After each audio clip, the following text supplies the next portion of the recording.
Hello students.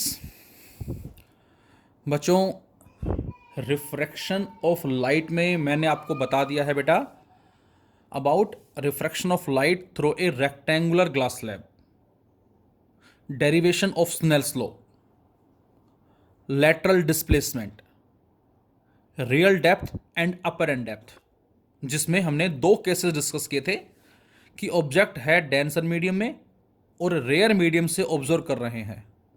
तो उस situation में जो अपरेंट डेप्थ थी बेटा वो रियल से लेस आई थी। But in second situation, whenever the object is in rare medium and observe from the denser medium, in that situation we can say the apparent height will be more than that the real height. Example लिया था हमने कि कोई एक pond है और उस pond से अबाव सर्टेन हाइट पे एक बर्ड जो है वो उड़ रहा है बेटा, और उस पॉन्ड में से एक फिश जो है वो बर्ड को ऑब्जर्व कर रही है। तो उस फिश को वो बर्ड कहाँ नजर आएगा? एक्चुअल हाइट पे नजर आएगा, एक्चुअल से कम पर नजर आएगा, या एक्चुअल से ज़्यादा पर नजर आएगा? तो आंसर मिला था एक्चुअल से ज़्यादा से नजर आएगा हमें। तो उस सिचुएशन में हमने कहा था the apparent height will be greater than the actual height. फिर इसके बाद बच्चों हमारे पास आता है next topic, that is lenses के रेस्पेक्ट में कि लेंस हमारे पास क्या होता है। बच्चों, डिफेक्ट्स के बारे में हम स्टडी करेंगे, मायोपिया, हाइपरमेट्रोपिया, प्रेस बायोपिया, एस्टिग्मेटिज्म, फोरियस, जिसमें जो हमारा मायोपिया और हाइपरमेट्रोपिया जो होते हैं, जिसको हम निकट दृष्टि रोग और दूर दृष्टि रोग बोलते हैं बेटा, उनको रिमूव करने के लिए हम लेंसेज को यूज करते हैं। जैसे किसी की आई साइट जो है माइनस है, -1.5 डायोप्टर जो हम आगे नाम देंगे, तो -1.5 नेगेटिव, जिसमें हम स्टडी करेंगे कि वहां हम कॉनकेव लेंस को यूज करते हैं, जिसको निकट दृष्टि रोग होता है। मतलब नजदीक की चीजें दिखाई देती हैं, दूर की चीजें दिखाई नहीं देती। और दूर दृष्टि रोग, जिसको दूर की चीजें तो दिखाई देती हैं लेकिन पास की चीजें दिखाई नहीं देती, लाइक +2 डायोप्टर, +3.5 डायोप्टर, इस तरह से। तो स्पेक्स में आपने शायद सुना होगा माइनस, जैसे सपोज मैं अपनी बात करूं तो मेरी जो आईसाइट है -2.5 है नेगेटिव, मुझे दूर की चीज़ों को देखने में तकलीफ होती है। लेकिन जो लेडीज़ हैं जो घर में काम करती हैं, सिलाई का काम करती हैं, या जो लोग बाग जो अखबार पढ़ते हैं, जिनको न्यूज़पेपर में अक्षर जो है नज़र नहीं आते, वो जो यूज़ करते हैं प्लस, वहाँ कॉन्वेक्स लेंस लगा होता है। और यदि लेंस नहीं है तो शायद हम चीज़ों को बारीकी से ऑब्जर्व नहीं कर सकते। हमारे जो बड़े बड़े जो इंस्ट्रूमेंट्स हैं, कैमरेज वगैरह जो हो गए, HD कैमरा जो हम बोलते हैं, उन सभी की फंक्शनिंग बेकार हो जाएगी बिना लेंस के। जो हम लेबोरेटरीज के अंदर टेस्टिंग करवाते हैं, यूरिन टेस्ट करवा रहे हैं, ब्लड टेस्ट करवा रहे हैं, जो भी टेस्टिंग होती है वो सारे टेस्ट बेकार हो जाएंगे यदि हमारे पास लेंस नहीं है। छोटे छोटे जो बायोलॉजी में आप स्टडी करते हैं माइक्रो ऑर्गेनिज्म के बारे में, उनको भी हम नहीं ऑब्जर्व कर पाएंगे। टेलीस्कोप का जो हमारा कॉन्सेप्ट है बेटा, जिससे हम लॉन्ग डिस्टेंस के ऑब्जेक्ट्स को ऑब्जर्व करते हैं, वो भी हमारा बेकार हो जाएगा। तो लेंस एक तरह से बड़ा ही इंपॉर्टेंट ऑप्टिकल कंपोनेंट कहलाता है, ये हम बोल सकते हैं। तो यही बातें आज हम इसमें सीखेंगे लेंस के बारे में। तो आंसर है the lens is probably the most important optical component without which the process of seeing, operation of camera, projection of motion picture, magnification of microorganism and exploration of skies would have been impossible। तो ये सारे जो task हैं बेटा हमारे, ये सारे impossible होंगे बिना लेंसेज के। It is a portion of transparent refracting medium. अब बच्चों लेंस जो है ये होता क्या है बेटा? तो आंसर है कि ये हमारा एक पोर्शन है, किसका? ट्रांसपेरेंट रिफ्रैक्टिंग मीडियम का, बाउंडेड बाय 2 स्फेरिकल सरफेसेस, जिसमें साइडों में 2 स्फेरिकल सरफेस होते हैं। और we can say 1 spherical surface and the other plane surface. एक स्फेरिकल हो सकता है और दूसरा प्लेन भी हो सकता है, उसको हमने लेंस का नाम दिया। और इसको बच्चों हमने 2 कैटेगरीज में डिवाइड कर दिया बेटा, जिसमें एक को हम बोलते हैं कॉन्वेक्स लेंस, जिसको उत्तल लेंस भी हम बोलते हैं हिंदी में। और इस उत्तल लेंस या कॉन्वेक्स लेंस का दूसरा नाम क्या है बेटा? कन्वर्जिंग लेंस या कन्वर्जेंट लेंस भी बोलते हैं। क्यों बोलते हैं अभी जरा बात करेंगे हम। And the second one is concave lens और डाइवर्जिंग लेंस और अवतल लेंस।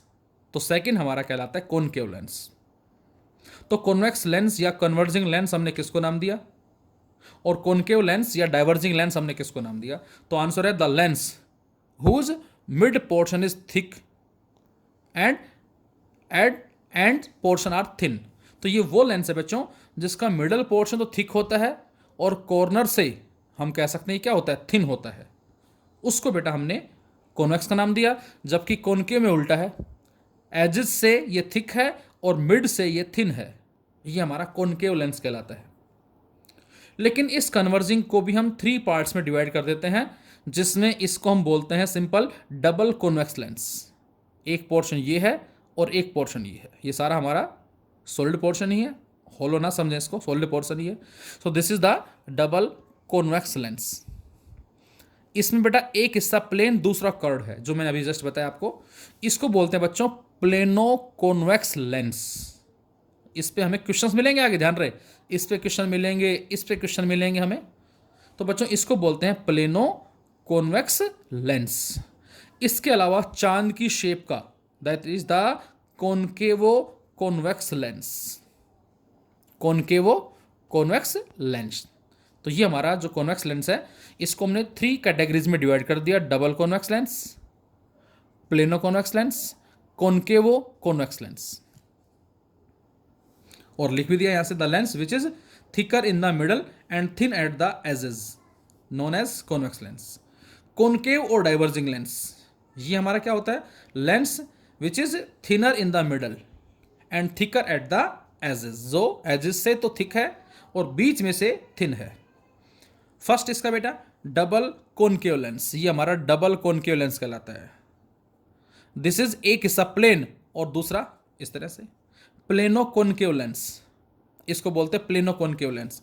और तीसरा कॉन्वेक्सो कॉनकेव लेंस, ये कहलाता है बेटा कॉन्वेक्सो कॉनकेव लेंस। अब बात आती है बेटा कि हमारे पास कॉन्वेक्स लेंस, इसको हमने कन्वर्जिंग लेंस का नाम क्यों दिया, और कॉनकेव लेंस इसको डाइवर्जिंग लेंस का नाम क्यों दिया। डेफिनेशंस की मैं PDF फाइल आपको सेंड कर दूंगा, उसी तरह से ही है। प्रिंसिपल एक्सिस क्या होती है हमारे पास, ऑप्टिकल सेंटर हम बात करेंगे क्या होता है, प्रिंसिपल फोकस हमारे पास क्या होता है, अपर्चर क्या होता है, सभी उसी तरह से हमें मिलेंगे जैसा कि हमने मिरर में डिस्कस किया था।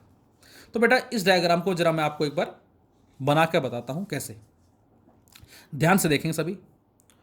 सपोज ये हमारे पास बेटा एक कॉन्वेक्स लेंस है कुछ इस तरह से, और बच्चों इसको बोलते हैं प्रिंसिपल एक्सिस। मिरर में हमने सी लिया था सेंटर ऑफ कर्वेचर, अब हम क्या लेके चलेंगे, अब हम इस लेंस का एक कॉमन सेंटर लेंगे सी, जिसको नाम देते हैं optical centre. This is known as optical centre. जो भी लाइन यहां से पास होगी वो सीधी निकल जाएगी, मतलब नॉर्मली यदि कोई लाइट आती है वो यहां से होकर डायरेक्ट निकल जाएगी, ऐसा भी बोल सकते हैं हम। अब बच्चों ध्यान से देखें जरा, ये हमारे पास कोई लाइट आई, कैसे आई, प्रिंसिपल एक्सिस के पैरेलल आई। ध्यान से देखेंगे बेटा, मैं इस थोड़ा डायग्राम को बड़ा बना देता हूं समझने के लिए। इसको मैंने जूम कर दिया और अब लाइट कुछ ऐसी आई। अब बच्चों इस पॉइंट पे लाइट स्ट्राइक कर रही है, तो बेटा यहां पर हम नॉर्मल ड्रॉ करेंगे। बच्चों ये नॉर्मल होगा कुछ इस तरह से, और बेटा ये क्या होगा, this is the actual path of the incident ray. अब आप बताएं ये क्या है, तो आंसर है रेयर मीडियम। ये क्या है बच्चों, तो आंसर है डेंसर मीडियम। तो ये रेयर मीडियम, ये डेंसर मीडियम। लाइट रेयर से डेंसर में जा रही है, क्या होगा, it bends towards the normal. अब नॉर्मल चूंकि ये है बेटा, ये नॉर्मल है, ये मेरी उंगली को आप नॉर्मल माने, और लाइट जा ऐसे रही है, बैंड टुवर्ड्स द नॉर्मल का मतलब लाइट नीचे की तरफ मुड़ जाएगी, ये इसका मतलब है।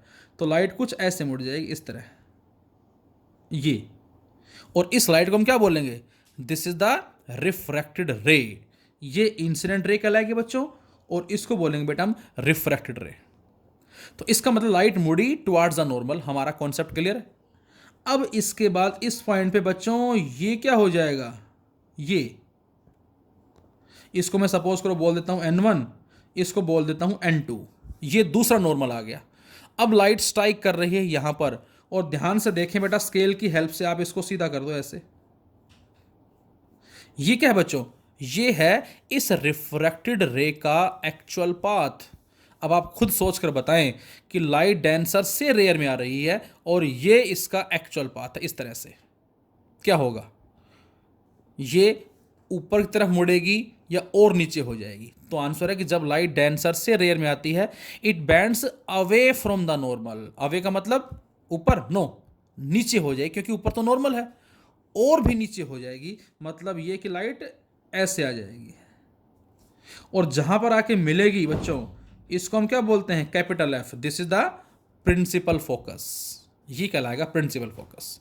तो लाइट ऐसे आई, फिर ऐसे मुड़ी, फिर ऐसे मुड़ी। अब खाली यही नहीं, जितनी भी लाइटें प्रिंसिपल एक्सिस के पैरेलल आती हैं, सारी की सारी यहीं पर आके मिलेंगी, इस तरह से, इस तरह से। और जहां पर मिलती हैं बेटा, उसको हमने क्या नाम दिया बच्चों? उसको हम बोलेंगे प्रिंसिपल फोकस। और इस फोकस का इस सी से, ये सी क्या है? Optical centre. इस फोकस का इस ऑप्टिकल सेंटर से, अब जो डिस्टेंस है बच्चों ध्यान रहे, वो हम लेंगे ऑप्टिकल सेंटर से। वहां तो हमने पोल से लिए थे मिरर में, यहां हम लेंगे ऑप्टिकल सेंटर से, जो कि एफ होगा फोकल लेंथ। राइट साइड में है, so we can say focal length is taken as positive. तो फोकल लेंथ पॉजिटिव होगी। और इस नेचर को हम बोलते हैं कन्वर्ज कर देना। इस लेंस ने उस लाइट को एक जगह पे मिला दिया। But point to be noted, this is not a white light.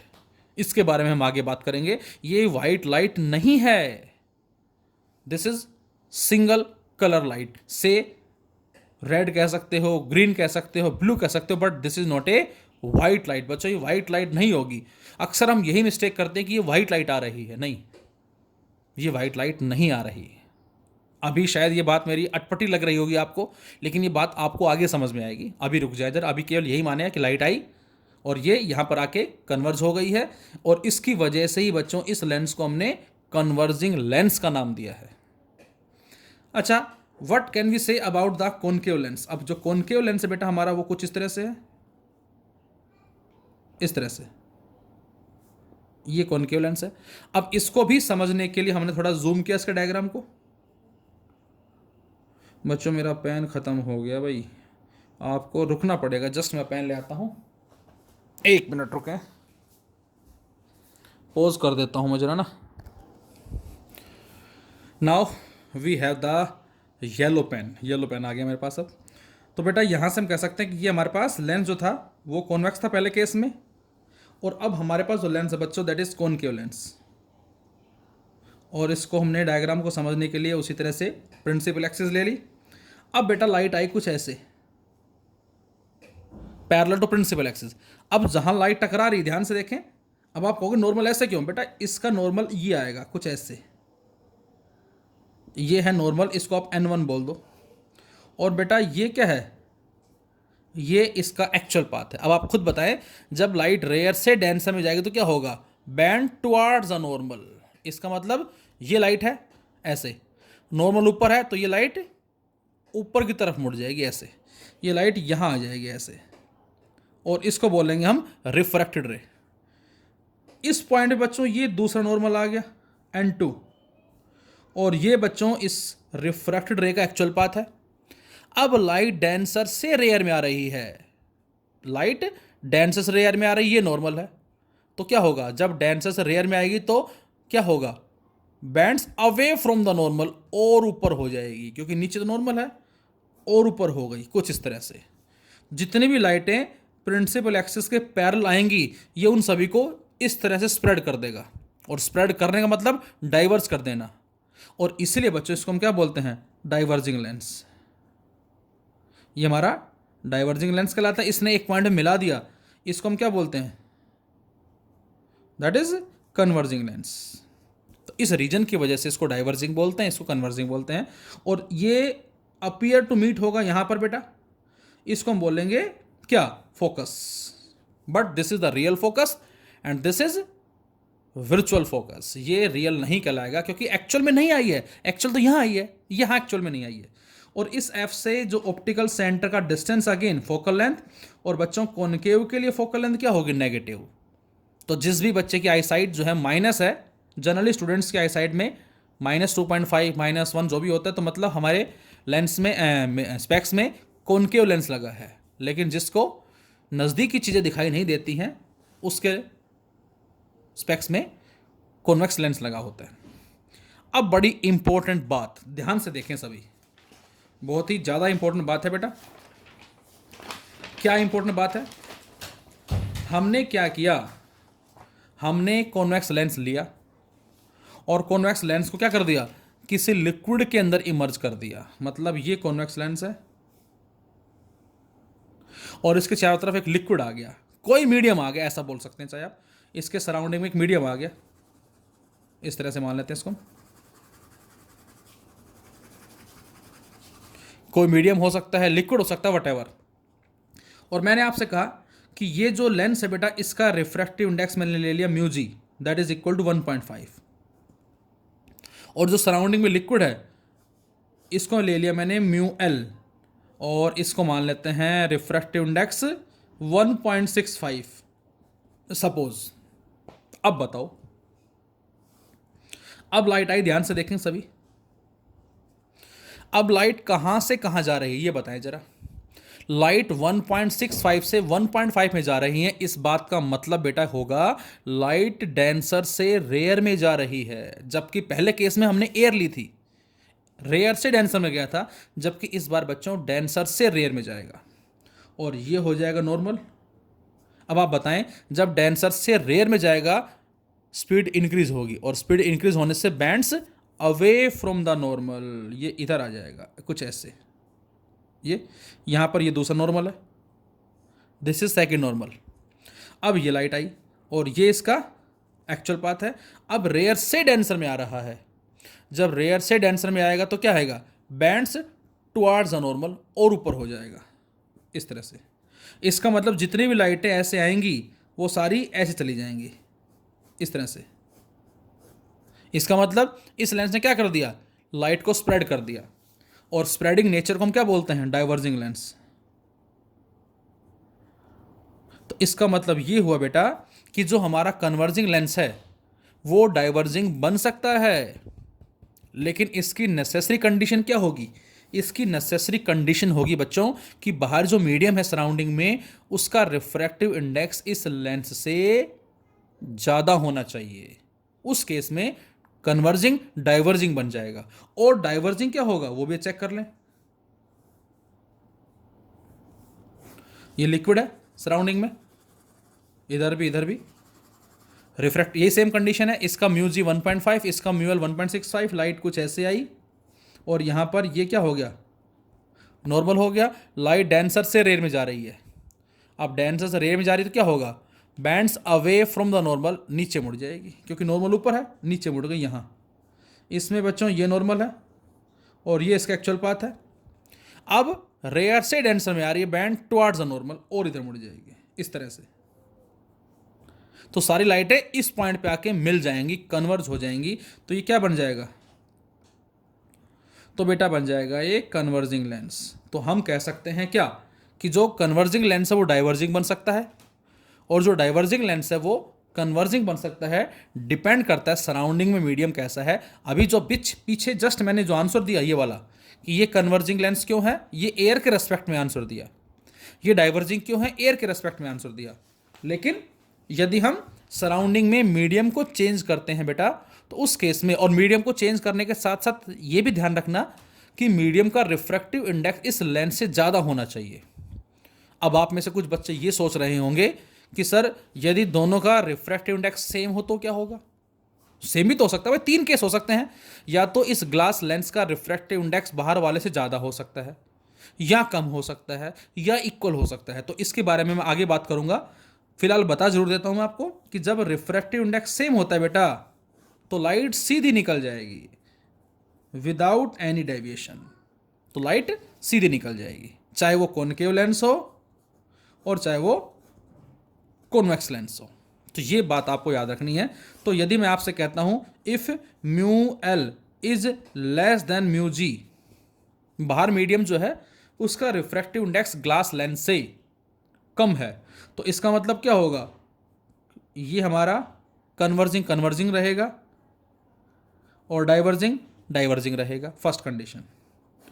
Second condition में आपसे कहता हूं बच्चों, म्यू एल जो है बेटा वो म्यू जी से ज़्यादा है, तो आप बताएंगे क्या कि सर जो कन्वर्जिंग है वो तो बन जाएगा डाइवर्जिंग, और बच्चों जो डाइवर्जिंग है वो बन जाएगा कन्वर्जिंग। और थर्ड पॉसिबिलिटी क्या बताई मैंने, if mu L is equal to mu G, उस केस में लाइट सीधी निकल जाएगी इस तरह से, चाहे वो कॉनकेव है चाहे वो कॉन्वेक्स है। तो बेटा डायग्राम देके कंडीशन पूछ सकता है या कंडीशन देके डायग्राम पूछ सकता है, ये हमें एमसीक्यू में क्वेश्चंस इस तरह के मिल सकते हैं आपको। तो आज हमने स्टडी कर लिया अभी तक, लेंस क्या है, कन्वर्जिंग मीनिंग क्या होगा, डाइवर्जिंग मीनिंग क्या होगा, इसके बारे में हमने बात कर ली है।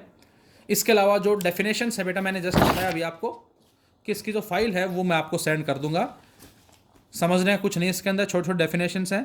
प्रिंसिपल एक्सिस वो लाइन जो सेंटर ऑफ कर्वेचर से या जो ऑप्टिकल सेंटर से पास हो रही है, ऐसा बोल दो, या कह सकते हैं क्या, या हम ये भी कह सकते हैं कि जो पहले वाला नॉर्मल जहाँ कट करेगा वो उसका ऑप्टिकल सेंटर होगा, दूसरे वाला नॉर्मल जहाँ कट करेगा वो उसका ऑप्टिकल सेंटर होगा, और दोनों के ऑप्टिकल सेंटर को जो लाइन ज्वाइन कर रही है उसको हमने प्रिंसिपल एक्सिस का नाम दिया। ऑप्टिकल सेंटर जो मिड पॉइंट्स हम सी लेके चल रहे हैं इसको ऑप्टिकल सेंटर का नाम दिया। प्रिंसिपल फोकस क्या हमने बात कर ही ली है। अपर्चर जो उसका साइज होगा लेंस का उसको हमने अपर्चर का नाम दिया है, और प्रिंसिपल फोकल लेंथ क्या होती है हमने बात कर ली है। अब बच्चों यहाँ एक लेंस मेकर फॉर्मूला आता है, 12th में इसका डेरिवेशन आता है, 10th क्लास में केवल इस पे बेस्ड हमें एनटीएससी में या केवीपीवाई में क्वेश्चंस जो है वो मिल सकते हैं, बोर्ड में आपके नहीं है लेंस मेकर फॉर्मूला। डेरिवेशन आप बोलते हैं तो डेरिवेशन मैं आपको ऑनलाइन क्लास में इसका करवा दूंगा, लेकिन अभी समय कम है तो मैं समझता हूँ इसका बजाय डेरिवेशन मैं आपको डायरेक्ट इसका रिजल्ट बता दूँ। केवल इसका जो डायरेक्ट रिजल्ट है बेटा वो क्या होगा, अभी जस्ट मैं वो बता रहा हूँ आपको एनटीएससी पॉइंट ऑफ व्यू से ओनली, केवल ना, केवल बोर्ड में नहीं है आपका, केवल इसका फॉर्मूला जो है जस्ट मैं बताता हूँ। और ये फॉर्मूला आता कैसे है, तो आंसर है हम दो केसेस लेके चलते हैं। दो केसेस कौन कौन से, एक केस लेते हैं बेटा refraction occur from rare to denser in case of concave या कॉन्वेक्स स्फेरिकल रिफ्रैक्टिंग सरफेसेस, और वहां से बच्चों जो हमें आंसर मिलता है वो मिलता है बेटा that is mu two minus में म्यू वन अपॉन में r equal to mu two upon में वी माइनस में म्यू वन अपॉन में यू। ये हमारा फॉर्मूला आता है रेयर से डेंसर का, मतलब ऑब्जेक्ट रेयर में है और उसकी लाइट चल रही है, रेयर से डेंसर में जा रही है। रियल इमेज भी बनाते हैं as well as virtual image भी बनाते हैं, जिसमें हमारे कॉनकेव और कॉन्वेक्स की हम बात करते हैं, R2D 3 केसेस के। और इसी तरह से denser to rare, object denser में है और अब डेंसर से रेयर की तरफ लाइट जा रही है। इसमें जो रिजल्ट आता है बेटा वो आता है हमारा म्यू वन माइनस में म्यू टू अपॉन में r equal to mu one upon v minus में म्यू टू अपॉन में यू। ये हमारा आता है D2R के लिए। 12th में डेरिवेशन भी है, न्यूमेरिकल्स भी है और कॉन्सेप्चुअल क्वेश्चन भी बहुत सारे हैं, लेकिन फिलहाल अभी मैं एनटीएससी पॉइंट ऑफ व्यू से बता रहा हूं आपको। डेरिवेशन इसका हम बाद में करेंगे, मैं आपको ऑनलाइन क्लास में बता दूंगा। तो इन दोनों का हम जब कॉन्सेप्ट कंबाइन करते हैं तो इसकी वजह से जो हमें रिजल्ट मिलता है किसका, लेंस मेकर फॉर्मूला। अब वो चाहे कॉनकेव लेंस ले आप और चाहे वो कॉन्वेक्स लेंस ले आप, उसकी वैल्यू आती है बच्चों 1/f equal to mu minus 1 inside 1/r1 minus 1/r2 and this f is the focal length depending upon the condition कि लेंस कहां पर मौजूद है। यदि वो एयर में है तो इसको लिखेंगे 1/fa और इसको म्यू ना लिख के इसको लिखेंगे बेटा हम a म्यू जी। ये इसका मीनिंग होता है। a म्यू जी का मतलब ये हमारा लेंस है, चाहे तो वो कॉन्वेक्स लेंस हो और चाहे वो कॉनकेव लेंस हो जो कि एयर में रखा हुआ है, तो इसकी जो फोकल लेंथ होगी एयर में वो होगी 1/fa equal to a mu G, जिसका मीनिंग होगा बेटा mu G upon mu a minus 1 inside 1/r1 minus 1/r2। यदि इसी लेंस को मैं किसी लिक्विड के अंदर इमर्ज कर दूं तो अब बच्चों हम लिखेंगे 1/FL, मीन्स उसकी फोकल लेंथ लिक्विड में क्या होगी। अब जैसे एयर से ग्लास में लाइट गई, अब सराउंडिंग में आ गया लिक्विड, कोई भी ले लो, चाहिए चाहिए। जब लिक्विड सराउंडिंग में आएगा तो लाइट लिक्विड से ग्लास में जाएगी, तो इसको लिखेंगे L/μg -1 इनसाइड 1/R1 माइनस में 1/R2। ये हम यूज करेंगे लिक्विड के लिए। वाटर के लिए कहता है बेटा 1/FW, इसको लिखेंगे W/μg -1 inside 1/R1 minus 1/R2। तो बच्चों ये हमारा कहलाता है lens maker formula. Thank you.